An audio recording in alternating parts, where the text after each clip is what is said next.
Hey, what's going on, guys? This is Nick Arcolano. Welcome back to the NEN Podcast. This is episode 25 in this series. We're going to be covering a lot of different topics today, a lot of things that have been on my mind for quite a while. So without further ado, let us hop right into the episode.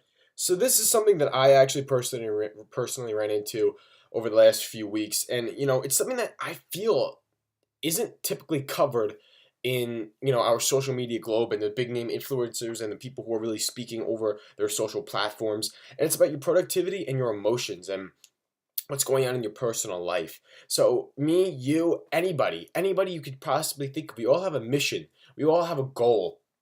It might not be, oh, I want to make $100,000 in revenue this month, or I want to make 2 sales today. Like, it doesn't matter. It doesn't have to be money based. It could be literally anything. But either way, we all have a goal. We all have a passion. We all have something that we really want to work on, whether it is adding value to a certain market or trying to strengthen a relationship with a loved one. It doesn't matter. It's a goal. It's something that we're going to work towards, and it's something that requires productivity.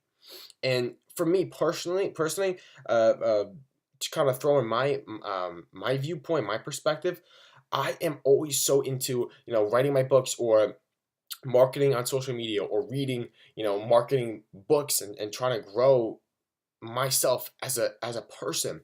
And I could literally be sitting here and physically working on things and taking that next step and running that mile or running that marathon.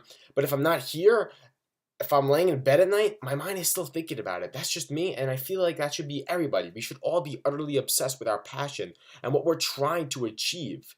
Truly, I believe that. However, if something happens in your life, something personal, or you get emotional, or you get fucking depressed, or there's just a massive bump in the road, I don't need to go through an example because you could obviously personify it yourself. It doesn't matter if you hit a hardship in the road in your personal life. Your productivity is going to be severely affected, and that's okay. Allow it to happen. You can't judge your life based on a temporary period of unmotivation. It's okay. Let yourself feel that way. And again, I haven't really seen this too much on social media. And, that's all right, but I feel like this is something that we should all kind of think about and incorporate into our lives. I initially found this, I was in a slump for quite a while, and I'm a big fan of Gary Vaynerchuk. I'm sure whoever the hell is listening to this has heard of Gary V. And he said something like this. It was like a short 15, 30-second clip on Instagram or whatever. And I loved it. And it honestly got me out of that rut. And I wanted to take his value that he was adding to my life and kind of expand upon it through my own personal experience. It's okay. Your productivity is going to be halted. And don't get down on yourself. Don't judge yourself. Just take your time and deploy patience. Really, put it in perspective. A couple of months or even a couple of years of not being productive, it's okay. Allow yourself to feel that way. And this is something that might be evident, but because it's so obvious, is because it's so watered down nowadays, you can really lose sight of it. You must create content that educates your audience and doesn't sell to them. Because if you educate your audience, in the long run, you're going to make that sale. Again, it doesn't matter what kind of sale you're making. For me, I adhered to this rule early on. I know I did. I definitely did. And I was educating. But because I was on Instagram so often, I was posting, and I still am, content every day. And if not every day, then every other day or every 2 days. I'm consistent. I'm there. But because I was so into Instagram and things like that, I got caught up in the typical salesman bullshit. If you go on my Instagram, you can look on it right now. It's great. It's a really good a good tool. You go on my Instagram, some of the last pictures, look into like the February, maybe even January of 2018. Every caption, or almost every caption, is something kind of maybe not clever, but somewhat clever, related to the picture that I'm posting. At the end of it, it's like, oh, get Vengeance Remastered here. Try Corruption here. That's not what you want to do. By me saying, oh, buy Vengeance Remastered, this is my new book, I'm shoving it down your throat. A potential customer, a consumer. Think about it in the other perspective. If I'm walking through the supermarket and I see like, oh, Oreos and then the store brand cookies, And I'm like, well, obviously I want to get the Oreos because they're fucking Oreos and they're great. I'm not going to try the store brand copycat bullshit, right? But what if a store employee took those cookies, like, try this cookie, try it right now. No thanks, I don't want to try it. Eat it right now. Obviously, I'm not going to want to buy that. I didn't want to buy it in the first place. It's a store brand. You have to make yourself appeal to the bigger names. So let's take it in my instance. My book is Vengeance, right? And let's say another big brand name or another book name in my sci-fi community, Star Wars, right? So if I put out my book in front of you, Vengeance, then I put out Star Wars, right next to each other, right? And I'm like, okay, which one do you want to read? Well, Star Wars. Maybe I haven't read Star Wars before, but millions and millions and millions of other people fucking love the book. I'm gonna try Star Wars. I don't know what the hell this Vengeance crap is. It's the same thing as the supermarket example. It really depends. It really it is very important. How are you going to add value? I'm a little guy compared to the big guy. How do I make myself a real competitor with these big brands? And it's simple. Educate. Don't post to make a sale. How are you going to add value to that consumer's life? What kind of value am I adding that Star Wars does not add to that person's life? If they've read Star Wars already, well, what additional value can I add to their sci-fi brain? What kind of things will make them enjoy my book like they enjoyed Star Wars? Take what I'm saying and translate it into your field. It's very, very, very important. Value is key. When you're on social media, don't post for yourself. Post for other people. Don't do that typical sales pitch bullshit. Buy Vengeance Remastered. Buy my new cookies. Buy this. Buy this. No one wants to hear that bullshit, okay? We see it all the time. It doesn't fucking work. How are you going to be clever? How are you going to be unique? How do you stand out among the fucking busyness of competition that surrounds you? Regardless of your field, there are so many other competitors.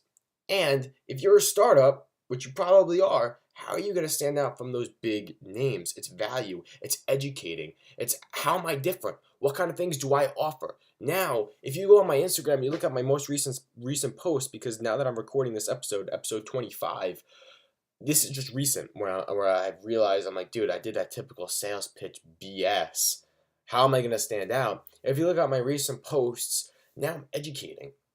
I think it was like probably 3 or 4 posts now that I'm actually sitting here and recording this, where I'm actually educating.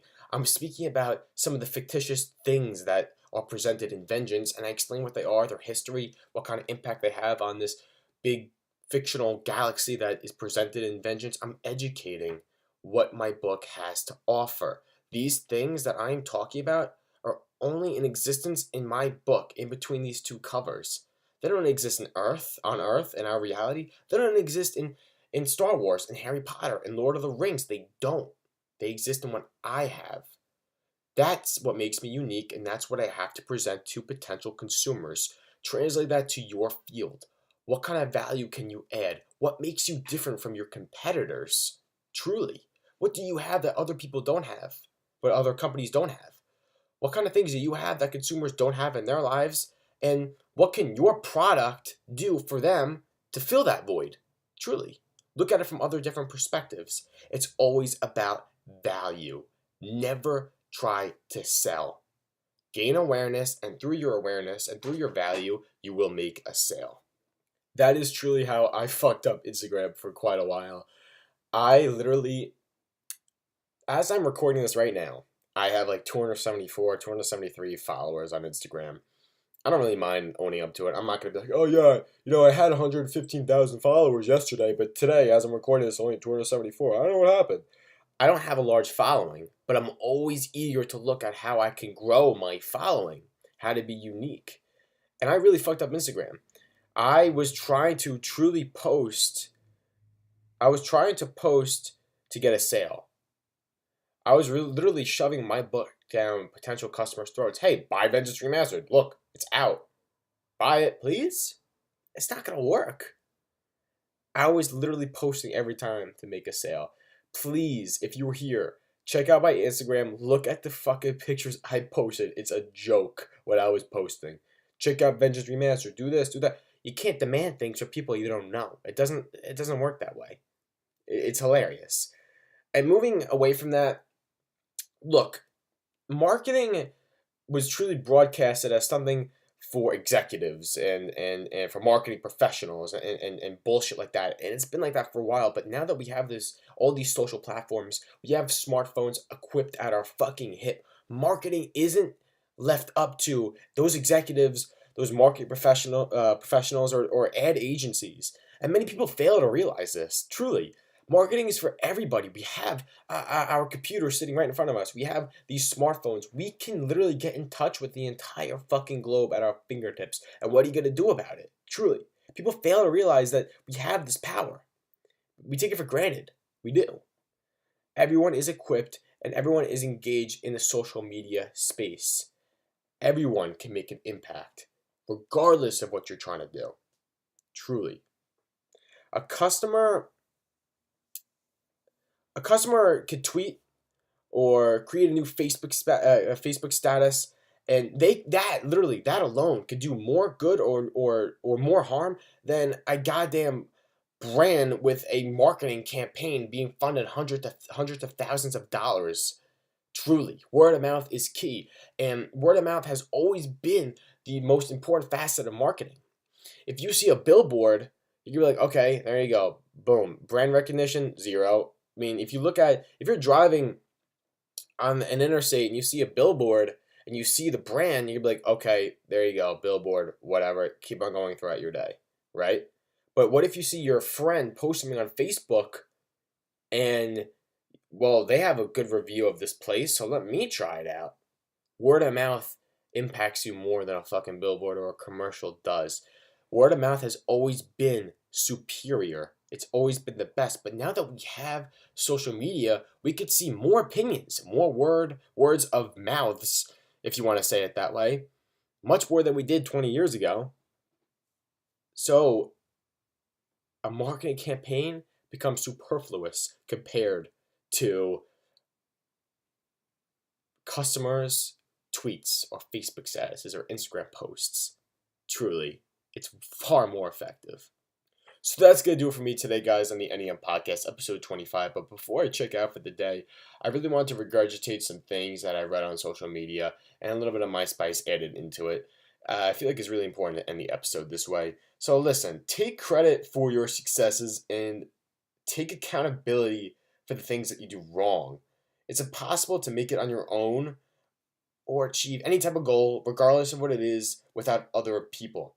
Ask for help and give help. Truly, I went so long with, I went for a very long time, for a couple of years, I definitely blocked out other people. I didn't want to hear other people's advice because I want to learn everything on my own. I thought that I could learn everything on my own. And I gave help, but not so often. And truly, if this is you, look in yourself and kind of, look at like how much help you've given and what kind of help you're giving right now. Try to improve upon it. Honestly, you can't make it on your own. You can't. Like I said earlier, everything is moving at lightning speed. There are millions of other people doing the same shit that you're doing. But how are you going to be unique? Asking and giving help sets you apart because not many people are doing it, and it's sad. Look, if you found your passion, that's great, honestly. But when will you take help and learn from others to get to where you want to be? Really, it's important. So, like I said earlier, guys, this is going to do it for me today. Tune in next week on the NEN Podcast, and I will see you there.